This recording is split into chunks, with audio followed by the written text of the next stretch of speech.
আবারও বিতর্কে জড়ালেন বলিউড বাদশা শাহরুখ খানের বড় ছেলে আরিয়ান খান।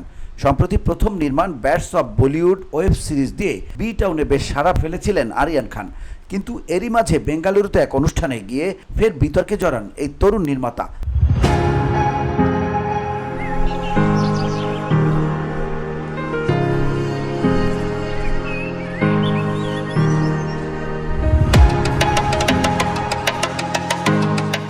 যার ভিডিও এরই মধ্যে ভাইরাল নেট দুনিয়ায়।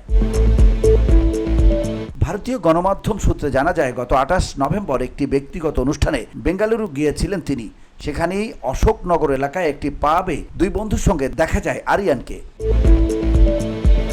অভিযোগ, বন্ধুদের সঙ্গে আনন্দের মাঝে জনসমক্ষে নিজের মাধ্যমা আঙ্গুল দেখিয়ে অশালীন ইঙ্গিত করে বসেন আরিয়ান, আর মুহূর্তেই সেই ভিডিও ছড়িয়ে পড়ে সর্বত্র। আর শাহরুখ পুত্রকে ওই ভঙ্গিমায় দেখে বিরক্ত দর্শকের একাংশ। তাদের দাবি, অবিলম্বে আরিয়ানের বিরুদ্ধে পুলিশ যেন পদক্ষেপ করে, যদিও কর্ণাটকের পুলিশের তরফ থেকে এ বিষয়ে এখনও কোনো উত্তর মেলেনি।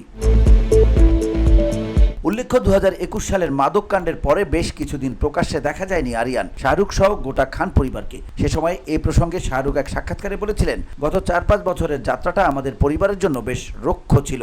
আমি জানি কোভিডের কারণে নিশ্চয়ই আরও অনেকের ক্ষেত্রেও তাই। আমার সব ছবি ফ্লপ করে, অনেকেই আমার ক্যারিয়ার শেষ হয়ে যাওয়ার কথাও লিখে ফেলেছিলেন।